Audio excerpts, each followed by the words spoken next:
Hello and welcome to our lesson on one-to-one functions and inverses. So previously we discussed what it means for a relationship to represent a function.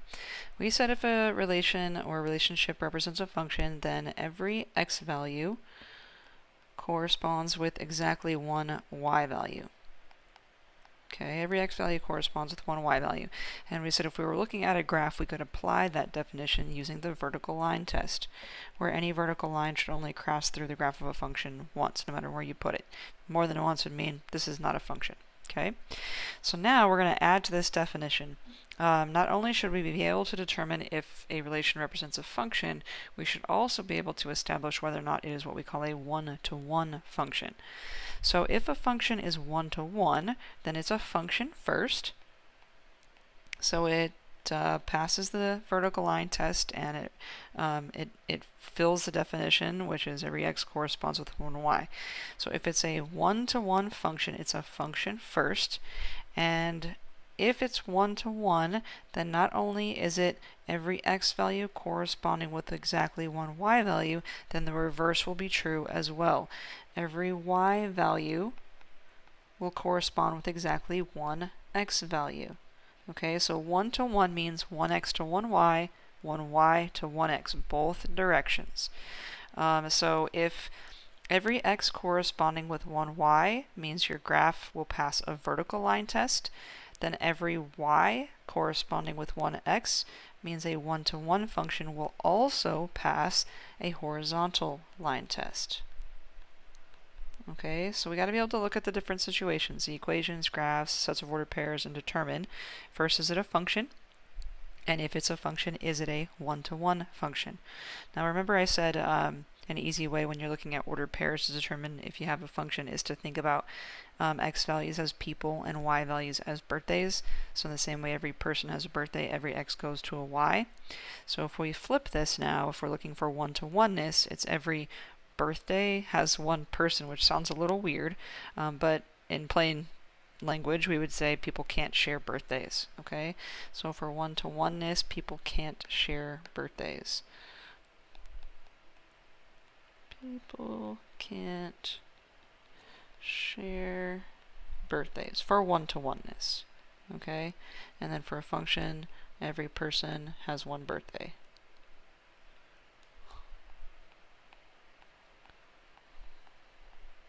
Okay, so let's look at these scenarios and see if we can apply these definitions to determine if we have a function, and if it is a function, is it one-to-one. So the first one, we've got 1, 2, 3, 4 different people, all different birthdays, so we are good.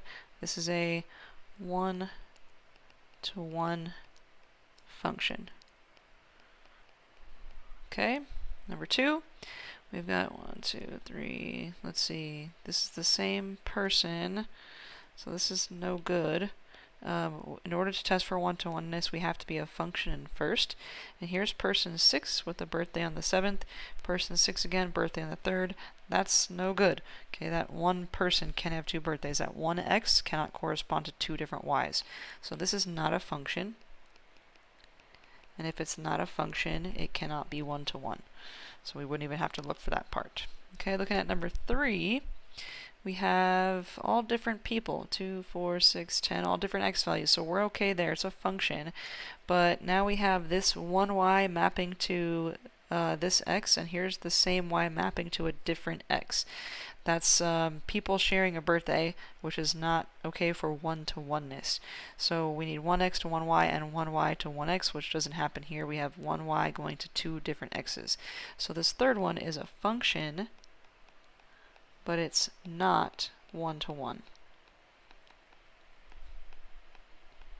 Okay, next up we have an equation for what hopefully we recognize as a quadratic function. And I could put it in Desmos to look at the picture, but hopefully we remember that our parent quadratic function is a parabola like this one. So what's happening with the parabola? Well, again, we know it's a function. We know that it passes the vertical line test. We know it's a quadratic function. But is it one-to-one? Well, it's going to fail the horizontal line test. That's our test for one-to-oneness. So let's say that this here is a point at 2 and 4. So we've got a coordinate here at 2, 4, and then we've got this other coordinate here at 2 and -4. That's, sorry, I got the negative in the wrong spot. -2 and 4. -2 and 4. That is one y value corresponding with two different x values. Okay, that's how that horizontal line test works. So this is a function. We know that it's a quadratic function, but it is not one-to-one. Okay, number 5. Again, hopefully we're recognizing what's happening here. This is a linear function, and I could put it in Desmos and see the graph of it, but the graph is going to look something like this. And that linear function is definitely going to pass the vertical and horizontal line tests. So this would be an example of a one-to-one function. That is a one-to-one function. Okay, and this last one, I don't know. Yeah, we're not going to see any sideways parabolas in our modules this semester. If you move on to higher levels of math, you probably will. This is a relationship that exists in math, but it is not a function. So this fails the vertical line test. You can't have one x mapping to two different y's. So since this fails the vertical line test and it's not a function, it cannot be one-to-one. So this one is not a function. Okay, hopefully not too bad of a concept, all right? Now, why I bring this up is sort of a build into the next phase of what we have to be able to do. We got to be able to find the inverse of a function, and that is only going to be possible. A function will only have an inverse if it is a one-to-one function. So if a function is one-to-one, then it has an inverse function, which means our quadratics are not going to have inverses unless we restrict them, which we'll see as we get to our quadratic unit. But for now, if a function is one-to-one, then it has an inverse, and that would be the only way it has an inverse, right? Only one-to-one functions have inverse functions. Now, what does it mean for a function, or for a function to be inverse, right? What does the word inverse mean? Inverse means opposite. So an inverse function is an opposite function. And what does it mean if the function is opposite? A couple things. First and foremost, it means it has the opposite operations. So I have an example at the bottom of the screen here. If we were going to convert a number of inches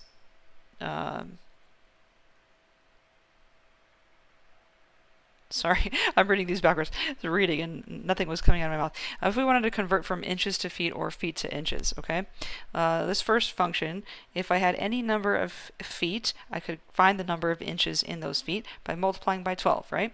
So for example, if I had 1 foot and I plugged that in here, 1 times 12 would mean that is 12 inches.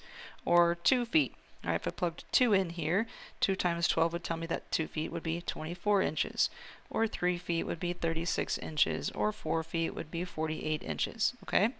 So if I wanted to know any number of inches, or find the number of inches in any number of feet, I just multiply by 12. Well, the opposite of that concept would be, instead of going from feet to inches, would be go from inches to feet.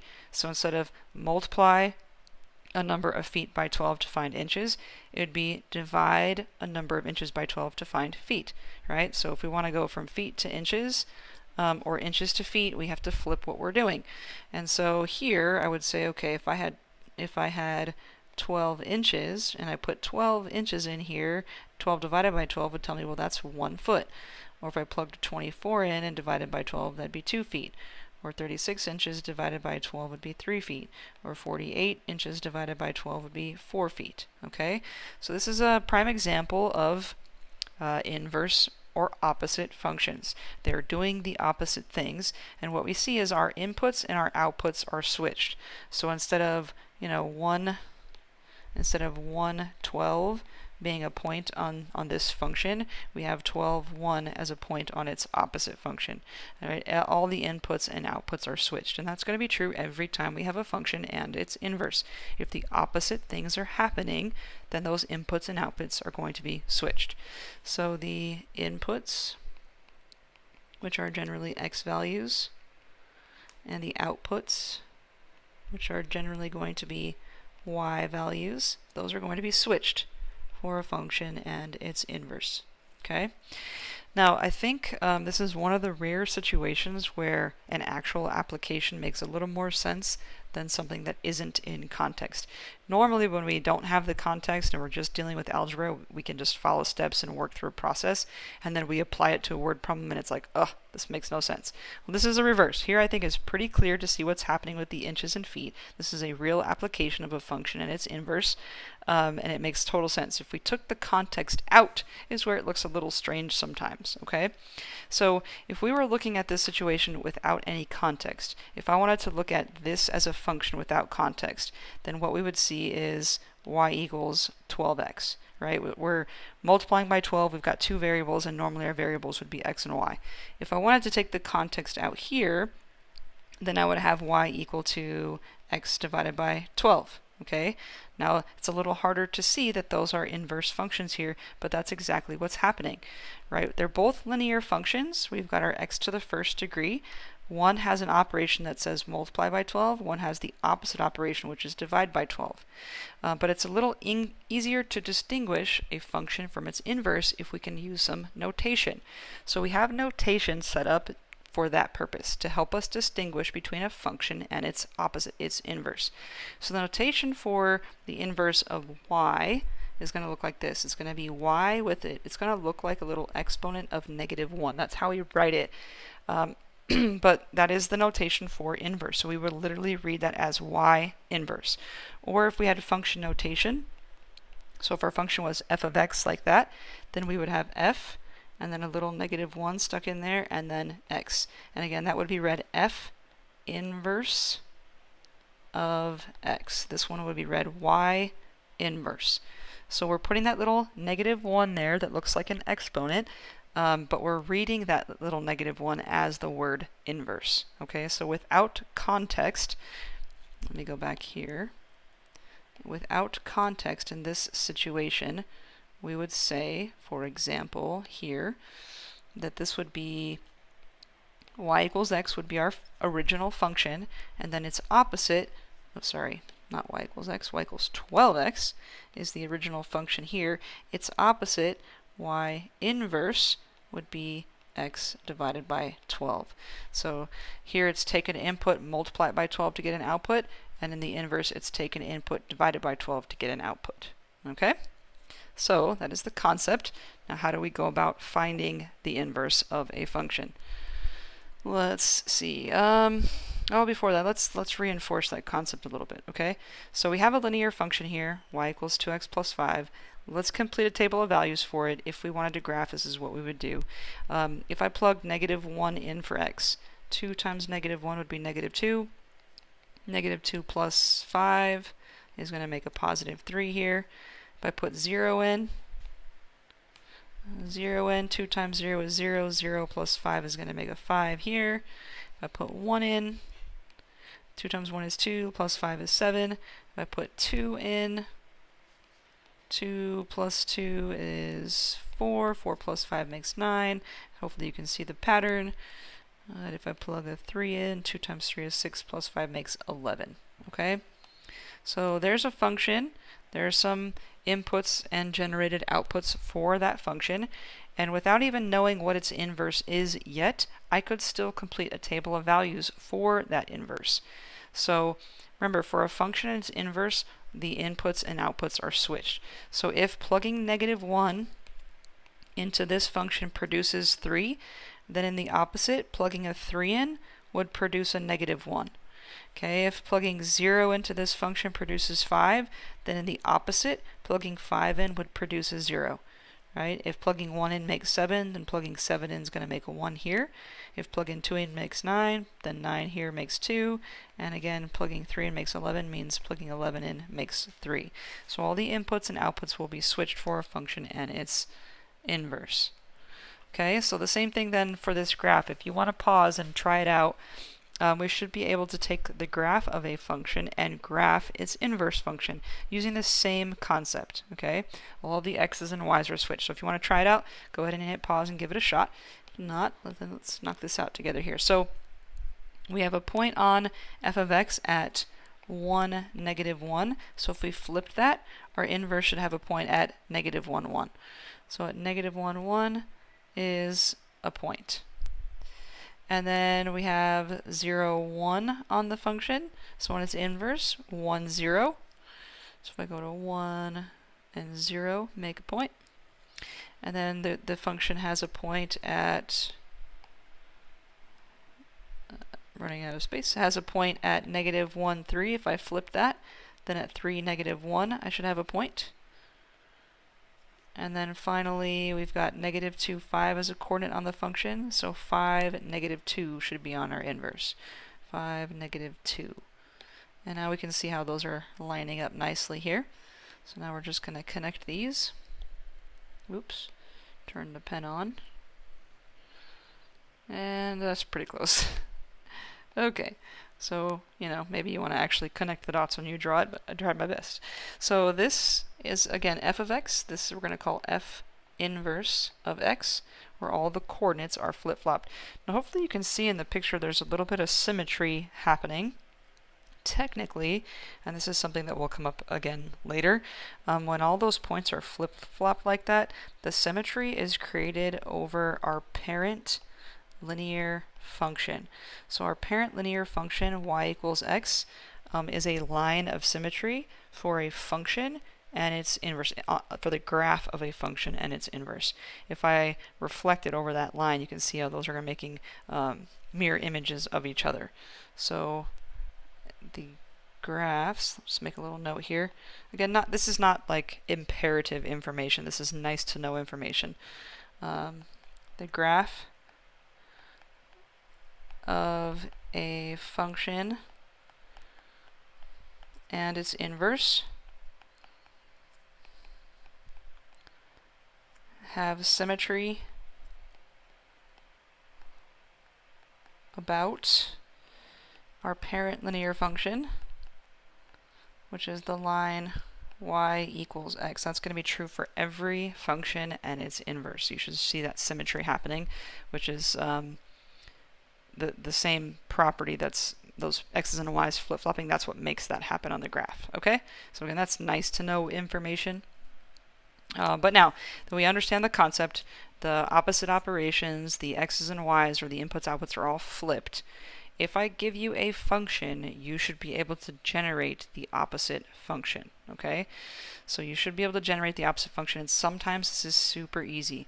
So let me go here for a second. So remember the one we started with, which is inches and feet. We said, okay, if our original function was take an input, multiply by 12 to get an output, then we said the opposite function would be take the input, divide it by 12 to get an output, right? If you're looking at a function and there's one operation in that function, then giving the opposite should be pretty simple. So if our function says take x and add 5 to it, well, what's the opposite of add 5? Is subtract 5. So in our opposite function, we take x and we subtract 5. Okay. If our original function said take x and -1, what's the opposite of -1? +1. So our opposite function would be take x and add 1. Okay. So if there's one operation and you can see the one opposite, then just state it. Okay. It's when there are multiple operations that you got to be a little more careful. For instance, let's say our original function was like a 2x plus 3. So now I have two operations there, and I bet you could still tell me the opposites of both of those operations. So what is the opposite of times 2? That would be divide 2. What is the opposite of plus 3? Well, that would be minus 3. Okay, so here's the question. Is the correct inverse, does it take x, divide by 2, and then minus 3? Or does the correct inverse take x minus 3 and then divide by 2? Because those are different. For instance, if I put in, let's just say an input of 2, okay? If I put an input of 2 into this function, 2 divided by 2 would be 1, and 1 minus the 3 would give me a negative 2 for an output. Now if I put 2 into this function, 2 minus 3 would be a negative 1, divided by 2 makes a negative 1/2 the output. So these are two distinct functions. Which one of them is actually the opposite of the one we started with? That's the question. Okay, now maybe you know. If you don't, how do we go about finding which one is actually the opposite function?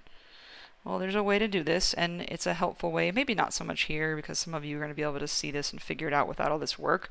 But as we get to some more complicated functions in later units, this work is going to come in handy. What we want to do for our opposite function is undo the operations that are in it in the correct order to establish which one of these is correct. Okay? So to undo the operations in our original function in the correct order, we're going to solve for x. If I get x by itself, what's the first thing I would have to do? Well, I would have to subtract 3 from both sides. So if I subtracted 3, from this side, those would cancel. I would have y minus 3 on this side, and I would still have 2x on this side. Now again, I'm trying to solve for x. I'm trying to undo the operations that are with it. So if I wanted to get x by itself now, I would divide both sides by 2, and that would get x all by itself. So x being all by itself gives me the opposite operations on the other side of that equation. So now I can see that this is the version that is correct. But notice they still don't look exactly the same. What we want to do after we solve for x is make this look like a function again. So with a typical function, we have a y equals, and we've got x on this side. So we'll just flip-flop those variables. And then we want to state that this one is the inverse of what we started with. So we're going to call it the inverse with our correct notation. Okay? So we want to solve for x, switch x and y, and then use the correct notation to call our function the inverse. And there is a nice way for us to do a quick check of our work. So what we have here is a function, y equals 2x plus 3, and then we have its inverse. Y inverse is x minus 3 divided by 2. It's got the opposite operations undone in the correct order. So how do we do a check of the work? Remember, the inputs and outputs should be switched. So if I want to check my work, I'm just going to pick a random input here. I'm going to pick 0 just because it's an easy one to plug in and see what happens. If I plug 0 in here, 2 times 0 is going to be 0, and 0 plus 3 is going to make 3. Okay, if this is in fact the correct opposite function, then instead of putting a 0 in and producing a 3, I should be able to plug a 3 in and produce a 0. So let me check it. If I plug 3 in, 3 minus 3 divided by 2, well, 3 minus 3 is 0, and 0 divided by 2 is in fact 0. So there's a quick way for you to check your work. Remember, the inputs and outputs should be switched. And I just randomly chose 0. Really, you could pick whatever you want, but the result should be switched in your opposite function. Okay? Let's go back to our note sheet here. So if you want to find the inverse function, it's not always necessary to take these steps. For example, with number 8, here we have a function with one operation. It's just a plus 1 there, so the opposite would be take x and subtract 1. So this is simple. F inverse of x is going to be our linear function with, instead of a plus 1, a minus 1. Simple as that. Okay, but if it's necessary to do a little bit of work to solve to see what the opposite is going to be, then I don't like to solve with the function notation in there. So if we have function notation, let's just put a y in there. It makes the solving look a little less complicated, looks a little cleaner. And then we're going to solve for x. Solve for x using inverse operations. That way we get everything undone in the correct order. And then we just need to make it look like a function again. So after we solve for x, we're just going to switch x and y. And then we're going to use our correct inverse notation to write our new function. Okay? So for example, on number 9, I've already got a y in there. Now I know my opposite function is going to have a times 4, and it's going to have a minus 3 because that's the opposite of divide 4 and plus 3. I just want to make sure I capture those in the right order. So I'm going to solve for x, and my first step would be to multiply both sides by 4. So multiply this side by 4, multiply this side by 4. So now I'm looking at 4y on this side, and I'm looking at the 4's canceling over here. That was the purpose, and that leaves me x plus 3. Okay, my next step would be to subtract 3 from both sides. So that leaves me on this side, these are not like terms, so 4y minus 3 would stay separate, and on this side there it is x all by itself. So that's technically my opposite function. I just need to make it look like a function again. So I'm going to switch x and y. So I'm going to make this 4x minus 3 equals y, and then I'm going to use correct inverse notation, so I'm going to call this the inverse. And that is my opposite function. And you don't have to do this every time, but if you want to check your work, pick something for x to plug in. So like, I'm going to pick 1. If I plug a 1 in here, then 1 plus 3 is 4. 4 divided by 4 makes a 1 again. Let's not pick 1. You can, it works, but it's hard to see that 1 switches, so I'm going to pick something different, like, let's pick something that works nicely. Like, how about 5? Right, if I plug a 5 in here, then 5 plus 3 is 8, and 8 divided by 4 makes a 2. This one will be a little easier to see. So if this is my correct opposite function, then plugging a 2 in should produce a 5. So if I put a 2 in there, then 4 times 2 is 8, and 8 minus 3 does make a 5. So it's just a quick little verification. Now if I wanted to verify a little bit better, I could take my function and its inverse and graph them both. So let me go here. Oh, there's our messy stuff from the last lesson. Just as a note too, when you're in Desmos, if you've zoomed really far in or out on your screen and you want to fix it to a normal window, you can hit the little home button that's in the top corner here, and it'll take you back to a negative 10 to 10 axis. Okay, so I'm going to put my original function in, which was y equals x. I'm going to make my fraction here. So x plus 3 in the top, and it was 4 in the bottom. So there's that line. And I'm going to put in my inverse. Y equals 4x minus 3. And it looks like they're symmetric, but just to be safe, let me type in my parent function here, y equals x. And then I can see it, that purple and green are a nice reflection of one another over that line. Okay, so it all looks good. And if I wanted to, just put my, I can't do this here with the, if I want to put my cursor on the line and check some points, 0, negative 3 is on this graph, which means negative 3, 0 should be on this one, and in fact it is. Okay, so you can check for some points on the graph as well. Alright, let's try another one here. So this one, we have y equal to, when it says 3/5 x, technically this x is over 1, which means really the multiplication by 3 and division by 5 is what's happening there, okay? So there's multiplication by 3, there's division by 5, and then there's a minus 1. So those are 3 operations I want to undo. So I'm going to start with adding 1 to both sides. That's going to give me y plus 1 equal to 3 times x divided by 5. So next I'm going to get rid of divide by 5 by multiplying both sides by 5. It's going to cancel those. Again, that was the purpose. And then be careful here. We want to make sure we multiply the entire side by 5. So that's going to give me 5y plus 5 on this side, and I still have a 3x on the other. So now one last step. How do we get rid of times 3? We divide both sides by 3. So that cancels, and now I have x all by itself equal to technically 5y plus 5 over 3, and that is my opposite function. I just need to make it look like a function again, so I'm going to switch the x and the y.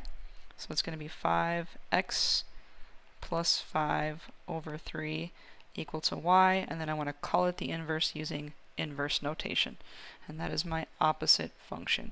And there's a couple ways we could verify. Feel free to verify if you want. Now, I don't mind this form of the answer, but just so you're aware and you can recognize what would be equivalent to this. If I actually divided the 3 out, saying 5x over 3 plus 5/3, that is equivalent. Alright, so that'd be another way to write this, or having the 5/3 with the x here, okay, and then the 5/3, that's equivalent as well. So either one of those, or any one of those forms would be acceptable. I'm totally fine with the first one. You just got to be able to recognize that the other two are equivalent. Okay? All right, there's another one here. If you want to give it a shot, if you're feeling good about this, then go ahead to take a pause and try it out. If not, let's see what we can do here. If I wanted to solve this equation for x, the first thing I would do is get rid of this minus 2/3. So I'm going to add 2/3 to both sides. And maybe we don't like fractions, that's okay. We don't have to like them, we just got to be able to work with them. So I have y plus 2/3 on this side, and I still have on the other side the 1/2 x, which is 1x over 2, technically, okay? It's multiplication, remember this is over 1, so this is multiply by 1, and then that's divide by 2. So all I have to do is get rid of the divide by 2. How do we get rid of the divide by 2? Well, we multiply by 2. So I'm going to multiply both sides by 2.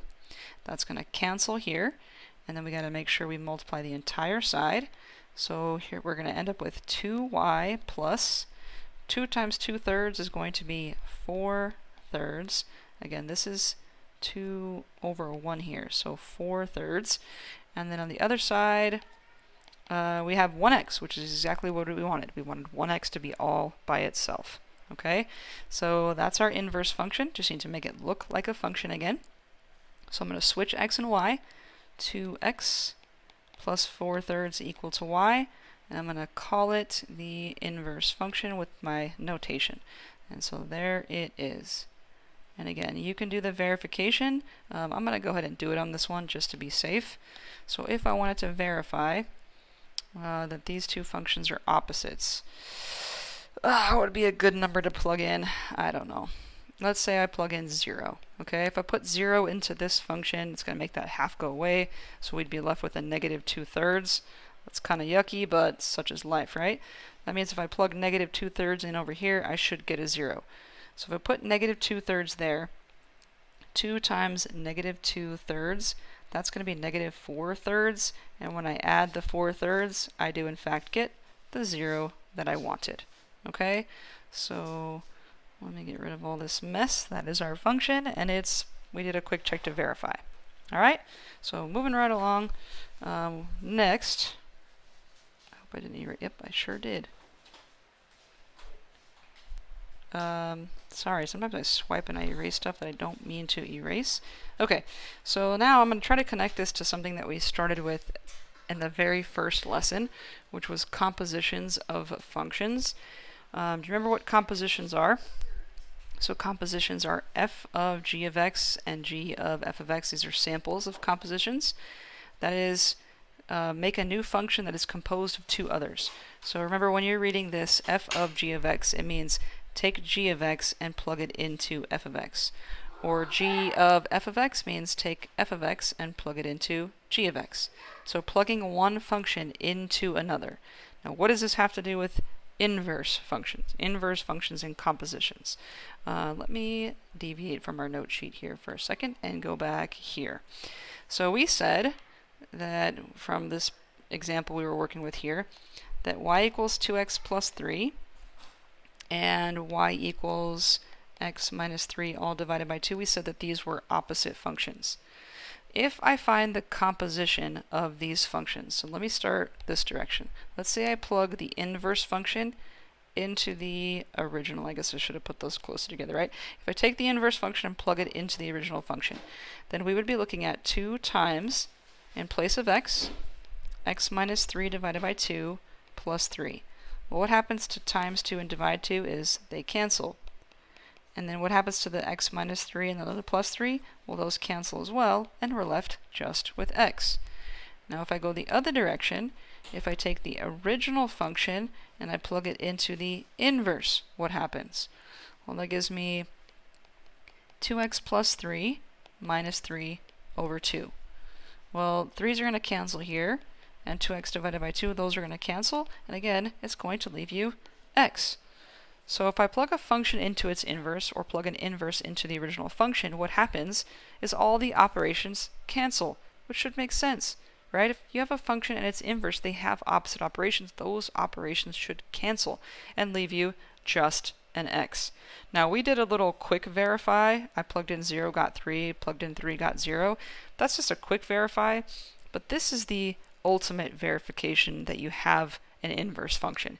If two functions are inverses, then their operations should cancel, meaning their compositions should both be equal to x. So this is how we formally verify that a function is an inverse of another. We find the compositions and show that both compositions are going to be equal to x.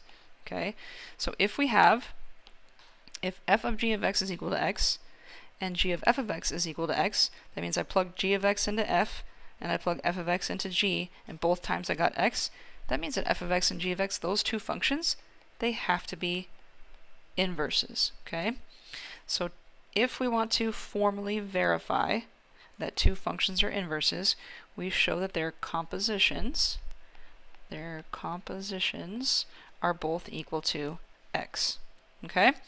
So here we want to verify these functions are compositions. So we're going to find first f of f inverse. F of f inverse of x. That means I want to plug the inverse into the original. So I'm going to plug the inverse into the original. So that would be 6 times, instead of x, 1/6 x plus 1/6, and then a minus 1. So distributing the 6 here gives me 1x plus 1, and then the minus 1 and plus 1 cancel, and we're left with x. Perfect. That's what's supposed to happen. Now I just got to verify the other direction. So now I'm going to find f inverse of f of x. That means I'm going to plug the original function into the inverse. So the original function into the inverse. So 1/6 times, in place of x, I'm putting 6x minus 1, and then I have a plus 1/6. So distributing the 1/6 here, I get 1x minus 1/6, and then the minus 1/6 and plus 1/6 cancel, and they leave me x. So both of those functions, both of those compositions are equal to x. That verifies that, in fact, they are inverses. Okay, they are inverses, verified. Now, if either one of those, it only takes one to fail, if either one of those didn't work out to be x, well, it's possible you made a mistake, but more likely that they are not inverses. Okay, so these are, in fact, inverses. All right, so now, what about these couple of random problems, knowing what we know? So look at number 12. It says f of g of x is equal to g of f of x, and that's equal to x. So that's a lot, right? If I plug g of x into f, and I plug f of x into g, they're both equal to x. What is all that saying? Just what we said a second ago. This is all saying that we have inverse functions. Okay, f of x and g of x are inverses. Okay, so now it says that f of 4 is equal to 1. So that means if I was to graph f of x, that 4, 1 would be a point on its graph. So then it's asking me about g of 1. Well, if plugging 4 into f of x produces 1, then plugging 1 into g of x, which is what this is saying, produces what? Well, it's got to produce a 4, because these are opposite functions. The inputs and outputs should be switched. So g of 1 is equal to 4. Okay, it's not a tough problem, but you just got to make sure you're digesting everything that it's saying. Okay, so then the same thing is happening on number 13. G of f of x and f of g of x are both equal to x, so we have inverses. So again, these are inverses. Okay, so if g of negative 3 is equal to 5, then what is f of 5? F of 5 has to be equal to negative 3. Okay, if negative 3, 5 is on the graph of g of x, then 5, negative 3 is on the graph of f of x. That's basically what we're saying. Okay. All right, how about the next one? Given any function f and its inverse, f of f inverse of 4. Huh, like what is that saying? Okay, so f of f inverse of 4. What does f of f inverse of 4 mean? This means we would be plugging f of 4 into, or f inverse of 4 into f. Okay, so what's going to happen? Let me give you a concrete example because it looks a little strange, right? So f of f inverse of 4. So let's take a function. Let's say it's x plus 1. Let's take its inverse function, and that would be x minus 1. Okay? So this said find y of y inverse of, let's use the same number, 4. Okay? So that means we got to plug something into an inverse function and then plug that into the original, right? Plug y inverse of 4 into y. That's what the question just basically said, but I'm trying to give you a concrete example here, right? So before I plug y inverse of 4 into y, I got to figure out what y inverse of 4 is. So y inverse of 4 is what? Well, if I put a 4 here, 4 minus 1 is 3, okay? Now it says take that 3 and plug it into y. So if I plug that into y, what's y of 3? What's y of 3 going to be? Well, y of 3 means 3 goes here, and 3 plus 1 makes 4 again. So if I plug something into the inverse, it's going to give me something, but if I plug that into the original, it's going to take me back to what I started with. Okay, the key here is a function and its inverse, these are opposites. They're going to negate each other. They're going to cancel each other out. So your input gives you an output, but that output goes back in and circles you back around to the input. Okay, so this is redonkulousness, right?